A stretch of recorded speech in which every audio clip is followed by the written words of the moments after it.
স্বাগতম সবাইকে আজকের ভিডিওতে। আশা রাখছি আপনারা সবাই ভালো আছেন। ক্যাড ইনসাইটসের অটোক্যাড ফর বিগিনার সিরিজের প্রথম ভিডিওতে সবাইকে স্বাগতম। আর অটোক্যাডের উপরে এটা একটা পূর্ণাঙ্গ সিরিজ হবে, যে সিরিজে আপনার অটোক্যাডের কাজ করার জন্য একজনের যা যা কমান্ডগুলো লাগে, যা যা কাজ শিখতে হয়, এবং পরিশেষে আমরা এক দুটা প্রজেক্টের মাধ্যমে পুরো যে সিরিজ সেই সিরিজটাকে সমাপ্ত করব। তো প্রথম ভিডিওতে আপনি যে বিষয়গুলো শিখবেন সেগুলো হলো, আমি প্রথম ভিডিওতে মোটামুটি ইন্টারফেস নিয়ে একটা বেসিক একটা ধারণা আপনাদেরকে দিব। তো খেয়াল করেন, আমার এখানে অটোক্যাডের ভার্সনটি হলো 2025। আর আপনারা আপনাদের কম্পিউটারের কনফিগারেশন অনুযায়ী আপনাদের কম্পিউটারের কোন ভার্সনটা ভালোভাবে চলবে সেই ভার্সনটা আপনারা ডাউনলোড দিয়ে ইনস্টল করতে পারেন। আর ডাউনলোড আর ইনস্টলের অসংখ্য ভিডিও আপনার ইউটিউবে রয়েছে, আপনারা ওখান থেকে হেল্প নিতে পারেন। তো খেয়াল করেন, আপনারা সর্বপ্রথম অটোক্যাড ওপেন করবেন, করার সাথে সাথে এরকম একটা উইন্ডো আপনাদের সামনে আসবে। তো এই উইন্ডোটাকে বলা হয় ল্যান্ডিং উইন্ডো। ল্যান্ডিং উইন্ডো আমি যদি এটার স্পেলিংটা লিখে দিই, ল্যান্ডিং উইন্ডো, কেননা আপনি অটোক্যাড ওপেন করার সাথে সাথে এই উইন্ডোতে ল্যান্ড করছেন, এর জন্য এটাকে ল্যান্ডিং উইন্ডো হিসেবে বলা হয়, বা এটার নাম ল্যান্ডিং উইন্ডো। তারপরে আমি যদি দেখাই, সবার প্রথমে এই যে এতটুকু একটা অংশ যেটা আমি হাইলাইট করেছি, এটাকে বলা হচ্ছে আপনার টাইটেল বার। এই টাইটেল বারে এই পাশে কুইক অ্যাক্সেস টুলবার রয়েছে। এই যে টুলগুলো দেখছেন ছোট ছোট আইকন, এটাকে বলা হয় কুইক অ্যাক্সেস টুলবার।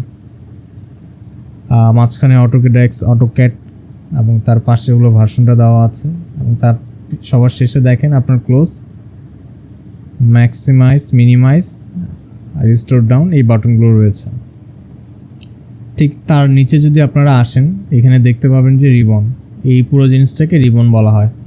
এবং রিবনের মধ্যে আপনার বেশ কয়েকটি ট্যাব রয়েছে, যেমন home tab, insert tab, annotated tab, parametric view, how to add in collaborate, express tools, features app. ঠিক আছে, তার নিচে যে অংশটা আছে দেখেন স্টার্ট লেখা রয়েছে, এটা হলো ড্রয়িং ডিসপ্লে ট্যাব। আপনারা কাজ করতে করতে এই জিনিসগুলোর সাথে আরও বেশি পরিচিত হবেন যখন কাজ করবেন। তার নিচে এই পুরো অংশটা, এটা আমাদের পুরো একটা আপনার হলো ল্যান্ডিং উইন্ডোর একটা পার্ট, ল্যান্ডিং উইন্ডো এটা। হ্যাঁ, তো এখানে ল্যান্ডিং উইন্ডোর বাম পাশে আপনার ওপেন এবং নিউ এই দুইটা বাটন আছে। ওপেন বাটন অর্থাৎ আপনার সেভ করা কোনো একটা ফাইল, যেমন দেখেন আমি এখানে লাস্ট যে রিসেন্ট যে কাজগুলো করেছি সেগুলো এখানে আপনার লিস্ট আকারে রয়েছে।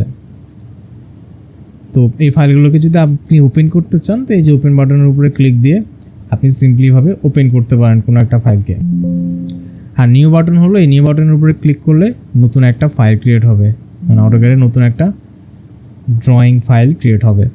আমি স্টার্ট ট্যাবে আবার চলে আসি। আর ডান পাশে যে অংশটা আপনারা দেখতে পাচ্ছেন, এটা হলো রিসেন্ট যে প্রজেক্টগুলো নিয়ে কাজ করেছিলেন সেই প্রজেক্টগুলোর একটা প্রিভিউ থাকবে এখান থেকে আপনি চাইলে খুব কুইকলি আপনার ওই প্রজেক্টটাকে অ্যাক্সেস নিয়ে আপনি কাজ শুরু করতে পারেন। তো মোটামুটি এটাই ছিল ল্যান্ডিং উইন্ডোর কাজ। আর তারপরে আসেন, আমরা একটা ড্রয়িং ফাইল যেহেতু ক্রিয়েট করেছি, একটা দারুণ বিষয় খেয়াল করেন যে আমি যখন স্টার্ট ট্যাবে ছিলাম, অর্থাৎ ল্যান্ডিং উইন্ডোতে যখন ছিলাম, বা আপনি যখন ল্যান্ডিং উইন্ডোতে থাকবেন, দেখেন এখানে আপনার রিবনের যে বাটনগুলো বা আইকনগুলো আছে, এগুলো কিন্তু আপনার নন অ্যাক্সেসেবল, এগুলো কিন্তু আপনার অ্যাক্সেস করা যায় না। যখনই আপনি ড্রয়িংয়ে চলে আসবেন, অর্থাৎ নতুন একটা ফাইল ক্রিয়েট করার সাথে সাথে নতুন ফাইলে চলে আসবেন, তখন দেখবেন এগুলো সবগুলো অ্যাক্সেসেবল হয়ে গিয়েছে। তো হোম ট্যাবের মধ্যে আমরা যেমনটা দেখতে পাচ্ছি বা আপনি দেখতে পাচ্ছেন, হোম ট্যাবে একটু খেয়াল করেন, এখানে দেখেন বেশ কয়েকটি টুল আছে, যেমন এই যে ড্র টুল। এখানে ড্রয়িং রিলেটেড যা টুল রয়েছে, আপনি ড্র করার জন্য আপনার যত ধরনের টুল দরকার সব ধরনের টুল এখানে আছে। Line, polyline, circle, arc, rectangle, তারপর ইলিপস, হ্যাচ, সব কিছুই। তার পাশে যেটি আছে সেটি হলো মডিফাই টুলবার। এখন আপনার ড্রয়িংয়ে তো আপনার দেখা যাচ্ছে, আপনি যখন ড্রয়িং করবেন সেটাকে কাটা, ছেঁড়া, মোছা, অনেক কিছু কাজই করতে হয়, অর্থাৎ মডিফিকেশনের দরকার পড়ে। তো সেই মডিফিকেশনের কাজ আপনি এই মডিফাই টুলবারের মাধ্যমে সম্পন্ন করতে পারবেন। এরপরে দেখেন অ্যানোটেশন। এখন আপনার একটা ড্রয়িং আপনি করলেন, সেই ড্রয়িংয়ে আপনার ডাইমেনশন দরকার হবে, বিভিন্ন টেক্সট অ্যাড করতে হবে, বিভিন্ন লিডার অ্যাড করতে হবে, ঠিক আছে? তো সেই জিনিসগুলো আপনি অ্যানোটেশন ট্যাবের মধ্যে পেয়ে যাবেন। এখানে দেখেন টেক্সট, তারপরে ডাইমেনশন, লিনিয়ার, লিডার, টেবিল সব কিছুই আছে। তার পাশে যেটা আছে সেটা হলো কি লেয়ার টুলবার। আমরা জানি অটোক্যাডে আপনার কাজ করার জন্য লেয়ার খুব একটা ইম্পর্টেন্ট ফাংশন। আপনার ড্রয়িংটাকে সুষ্ঠুভাবে ম্যানেজ করার জন্য আপনার ড্রয়িংটাকে নিয়ে আপনি হলো খুব ফ্লেক্সিবলভাবে কাজ করতে পারবেন। তার পাশে যথাক্রমে রয়েছে ব্লক, এর পাশে হলো আপনার প্রপার্টিজ, তার পাশে গ্রুপ, ইউটিলিটিস, ক্লিপবোর্ড, ভিউ, এগুলো। তো মোটামুটি আমাদের মানে ইম্পর্টেন্ট যেগুলো, এটা হলো আপনার এই draw toolbar, modify toolbar, annotation, layers, blocks, properties, এই জিনিসগুলো অনেক বেশি আমাদের বেশি কাজে দেয়। তারপরে ইনসার্ট ট্যাবের কাজ। ইনসার্ট ট্যাবের কাজ হলো আপনি বাইরে থেকে কোনো একটা জিনিস এই ড্রয়িং ফাইলের মধ্যে নিয়ে আসবেন, সেটা ইনসার্ট ট্যাবের মাধ্যমে আপনাকে নিয়ে আসতে হবে। আমাদের হোম ট্যাবে আপনি দেখতে পাচ্ছেন যে এখানে অ্যানোটেশন নামে একটা জিনিস ছিল। এই অ্যানোটেশনের বিস্তারিতভাবে একটা ট্যাবেই পুরোপুরি দেওয়া আছে এবং অনেক ব্রডলিভাবে দেওয়া আছে, এবং তার পাশের ট্যাবগুলো আপনার মাঝে মধ্যে আমাদের কাজে দেয়। এগুলো আমরা পরবর্তীতে যখন আপনি কাজ করবেন তখন কাজ করতে করতে এগুলোর সাথে ফ্যামিলিয়ার হয়ে যাবেন। তার নিচে আমি এটা বলেছিলাম, এটার নাম, এই যে অংশটার নাম ড্রয়িং ডিসপ্লে ট্যাব। আর সবার নিচে যেটা আছে এই অংশটাকে বলা হচ্ছে আপনার ওয়ার্কিং স্পেস বা ড্রয়িং স্পেস। তার নিচে এতটুকু অংশটা হলো এই যে অংশটা, এইটা হলো আমাদের কমান্ড লাইন। আর কমান্ড লাইনের পরে ঠিক এতটুকু অংশ, এটা হলো স্ট্যাটাস বার, এটাকে বলা হয় স্ট্যাটাস বার। আর এখানে আমাদের মডেল প্লাস লেআউট এই সব কিছুই আছে।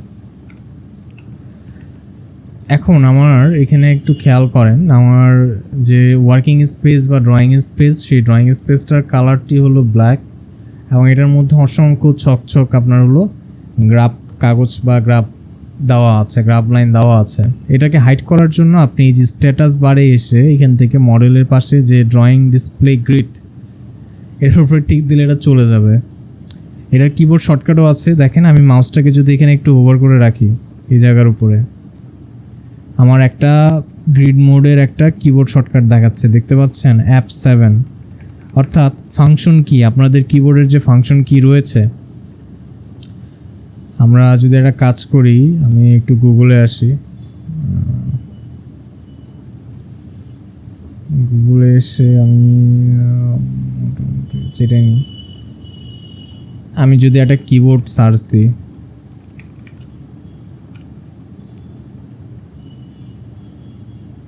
তো মোটামুটি আপনাদের সকলের কিবোর্ডেই দেখবেন এই যে শুরুতে F1, F2, F3, F4, 5, 6, 7, 8 এই টাইপের কিগুলো কিন্তু থাকবে। তো এই কিয়েরই একটা কি না আছে যেটার নাম হলো F7 প্রেস করলে আপনার গ্রিড লাইনগুলো বা গ্রিডের যে ছকগুলো এগুলো হাইড হয়ে যাবে। অর্থাৎ মানে পুরো ড্রয়িং যে ওয়ার্কিং স্পেস এটা পুরোটাই ক্লিয়ার হয়ে যাবে। তো এটার থেকে এইভাবে কাজ করা অনেক বেটার, ঠিক আছে? তো তারপরে আসেন আমরা আরও কিছু কাস্টমাইজেশন করতে পারি, যেমন এই আপনার ওয়ার্কিং স্পেসের কালারটা আপনি পরিবর্তন করতে পারেন। এটা পরিবর্তন করার জন্য আপনার কিবোর্ড থেকে আপনি লিখবেন OP, অর্থাৎ অপশনের কিবোর্ড শর্টকাট হলো এটা, এন্টার। এই অপশনটাকে আপনারা চাইলে এই যে লোগো আছে, লোগোর উপরে ক্লিক করে এখান থেকে এই যে দেখেন অপশন, এখান থেকেও অ্যাক্সেস করতে পারেন। কিবোর্ড শর্টকাটের মাধ্যমেও এটাকে নিয়ে আসতে পারেন, অথবা এই জায়গা থেকেও এটাকে আপনি নিয়ে আসতে পারেন। সর্বপ্রথম এখানে দেখেন আপনার একটা জিনিস আছে কি, আমি এটাকে কালার থিম, যেটা ডার্ক, এই যে কালার থিম, এটা আমি যদি বা আপনি যদি এটাকে লাইট করে এখানে অ্যাপ্লাই ক্লিক দেন, তখন দেখবেন এটা লাইট হয়ে গেছে, থিমটা চেঞ্জ হয়ে গেছে। আপনার ডার্কে রাখি। ডিসপ্লে ফাইল ট্যাব, এটার উপরে টিক তুলে দিলে আমার এই যে ফাইল ট্যাবগুলো আছে এগুলো চলে যাবে। অ্যাপ্লাই দিলাম, চলে গেছে, কিন্তু আবার টিক দিয়ে যখন আপনি এখানে অ্যাপ্লাই দিবেন চলে আসছে। তো ডিসপ্লে ফাইল ট্যাব অনেক গুরুত্বপূর্ণ একটা ফিচার অটোক্যাডের।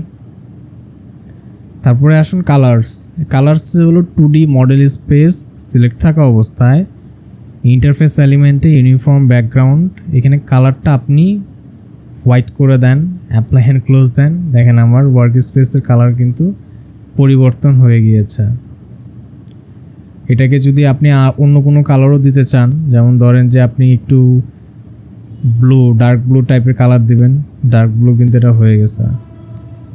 আরও ডার্ক ব্লু, যেখান থেকে সিলেক্ট কালার্সে গিয়ে আপনার যদি আরও ডার্ক ব্লু টাইপের কালার দরকার পড়ে বা প্রয়োজন হয় বা অ্যাশ কালার প্রয়োজন হয়, আপনি এখান থেকে অ্যাপ্লাই অ্যান্ড ক্লোজ দিবেন, এটা পরিবর্তন হয়ে যাবে। এই যে আপনার ইউনিফর্ম ব্যাকগ্রাউন্ড বা আমাদের যে ওয়ার্কিং স্পেসেরই শুধু কালার না, আপনি এটার মাধ্যমে এই যে এই অংশটা, এটাকে বলা হয় ক্রস হেয়ার। অর্থাৎ এই যে দেখেন আমার মাউসের কার্সরটা একটু কেমন পরিবর্তন হয়ে গেছেন, তাই না? এটাকে বলা হয় ক্রস হেয়ার। তো এই ক্রস হেয়ারের কালারও আপনি পরিবর্তন করতে পারবেন। আর বাই দ্য ওয়ে, আমার ক্রস হেয়ারের দেখেন সাইজটা এখান থেকে বাড়ানো আছে, আপনাদের হয়তো কমানো থাকবে, আমারটা এখানে বাড়ানো আছে। আমি যদি এখান থেকে এটাকে কমিয়ে দিই, আমারটাও ছোটো হয়ে যাবে, মানে আমার ক্রস হেয়ারের সাইজটাও ছোটো হয়ে যাবে। আবার যদি আপনি এখান থেকে এটাকে বাড়িয়ে দেন, ওকে দেন, ক্রস হেয়ার অনেক বেশি বড় হয়ে যাবে। তো আমি প্রেফার করি আপনারা একেবারে 100% ঠেকিয়ে দিয়ে কাজ করতে ক্রস হেয়ার। আপনারা আপনাদের স্বাচ্ছন্দ্য মতো করে আপনাদের ক্রস হেয়ারের সাইজটা আপনারা ফিক্স করে রাখবেন। কালারসে এসে আমরা দেখেন ক্রস হেয়ারের কালার যদি আপনি এখান থেকে বা রেড করে দিলেন, ধরেন রেড করে দিলেই যে রেড হয়ে গেছে কিন্তু এটা, তাই না? বিষয়গুলো অনেক ফান, আপনি যখন কাজ করবেন অনেক ফান, নিজের মতো করে পুরো অটোক্যাডের ইন্টারফেসটাকে আপনি কাস্টমাইজ করতে পারবেন। আরেকটা বিষয় আপনারা এখানে খেয়াল করুন, সেটা হলো আমার ক্রস হেয়ারের ঠিক মাঝখানে একটা বক্স রয়েছে, দেখতে পাচ্ছেন? এই যে বক্স, এই বক্সটাকে বলা হয় পিক বক্স।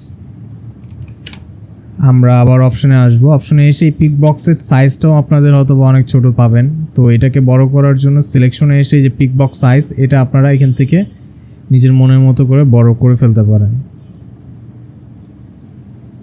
তো এই যে জিনিসগুলো হলো বেসিক, খুবই বেসিক জিনিস, এগুলো ইন্টারফেস সম্পর্কে খুবই বেসিক বিষয়। তো এই জিনিসগুলো আপনারা প্র্যাকটিস করবেন বা নিজের মতো করে কাস্টমাইজ করার চেষ্টা করবেন, কাস্টমাইজ করবেন। আর আমার মতে আমি সর্বশেষে একটা স্ট্যান্ডার্ড বা একটা আপনাদের বলে দিই, ইউনিফর্ম ব্যাকগ্রাউন্ডের কালার ওয়েদার ব্ল্যাক রাখবেন অথবা হোয়াইট রাখবেন। অর্থাৎ আপনার চোখে, কেননা অটোক্যাডে তো আপনি কাজ করবেন দীর্ঘক্ষণ 8 ঘন্টা 10 ঘন্টা মিনিমাম একটা না আপনি কাজ করবেন। তো কাজ করার জন্য আপনার চোখের উপরে এমন কোনো কালার ব্যবহার করবেন না যেটা আপনার চোখের উপরে প্রেশার ফেলবে এবং আপনার চোখটা অল্প দিনে নষ্ট করে ফেলবে। এমন কোনো কালার রাখবেন যেটা আপনার হলো মানে আই সুদিং, মানে চোখে হলো গিয়ে আপনার প্রশান্তি, বা দেখা যাচ্ছে চোখে অত বেশি প্রেশার আপনার ফেলবে না। যেমন লাল কালার বা হলুদ কালার যদি ব্যবহার করেন, 3-4 দিনের মাথায় আপনার চোখ চলে যাবে। কিন্তু স্ট্যান্ডার্ডগুলো এভাবে ফলো করে রাখবেন। ক্রস হেয়ারের সাইজ লাল না রেখে আপনারা এটাকে হোয়াইট রাখতে পারেন ক্রস হেয়ারটা।